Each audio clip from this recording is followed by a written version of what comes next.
আসসালামু আলাইকুম রহমতুল্লাহি ওয়া বারাকাতুহু। নামজারি আবেদন বাতিল করে দিলে কি করবেন? মনে করেন আপনার একটি জমি ছিল, এখন জমিটির নামজারি করতে হবে, কারণ ব্যাংক থেকে লোন নেবেন অথবা বিক্রি করবেন অথবা নতুন রেকর্ড বিডিএস রেকর্ডে আপনার নামটি উঠাতে যাচ্ছেন, এখন নামজারি করতে হবে। সেজন্য আপনি অনলাইনে 1170 টাকা দিয়ে নামজারি আবেদন করেছেন, কিন্তু এসিল্যান্ড মহোদয় আপনার নামজারি আবেদনটি বাতিল করে দিয়েছে। সুপ্রিয় দর্শক, এমত অবস্থায় আপনার করণীয় কি এবং কি কি পদক্ষেপ গ্রহণ করতে হবে এখনই বলে দিচ্ছি, অল্প আলোচনার মধ্যে বুঝিয়ে দিচ্ছি। প্রিয় দর্শক, তার আগে ছোট্ট একটি বিশেষ অনুরোধ, ভিডিওটিতে লাইক এবং চ্যানেলটি সাবস্ক্রাইব করে দেওয়ার জন্য, যাতে করে জমিজমা ও সম্পত্তি বিষয়ক সমস্যার সমাধানের ভিডিওগুলো নিয়মিত পেতে পারেন। সুপ্রিয় দর্শক, এই এসিল্যান্ড আপনার নামজারিটি বাতিল করে দিলে দুটি পন্থায় আপনাকে কাজ করতে হবে। একটি হলো এর বিরুদ্ধে আপিল করার সুযোগ পাবেন, অপরটি হলো রিভিউ করাতে পারবেন বা পুনর্বিবেচনা করাতে পারবেন। এবার আসুন আপিল কিভাবে করবেন। নামজারি আবেদন বাতিল হলে প্রথমত আপনাকে 30 দিনের মধ্যে এসিল্যান্ডের বিরুদ্ধে অতিরিক্ত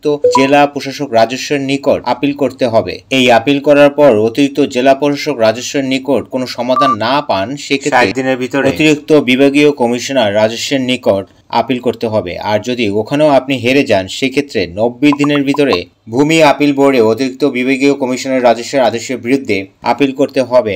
আর এই ভূমি আপিল বিভাগের সিদ্ধান্তই কিন্তু চূড়ান্ত। আর দ্বিতীয়টি হলো রিভিউ আবেদন করা। রিভিউ আবেদন হলো পুনর্বিবেচনা করা। আপনি ইচ্ছে করলে এই এসিল্যান্ডের কাছে তার আদেশের বিরুদ্ধে রিভিউ আবেদন করতে পারবেন, তবে সেক্ষেত্রে মনে রাখবেন, একবার যদি রিভিউ আবেদন করে ফেলেন, সেক্ষেত্রে কিন্তু আপনি আর আপিল করতে পারবেন না। আশা করি সবাই বুঝতে পারছেন। প্রিয় দর্শক, ভিডিওটি অবশ্যই বেশি বেশি শেয়ার করে দিবেন, যাতে করে অনেকেই জানে না এই নামজারি আবেদনটি বাতিল করে দিলে করণীয় কি। তো আজ এই পর্যন্তই। সবাই ভালো থাকবেন, সে পর্যন্ত আল্লাহ হাফেজ।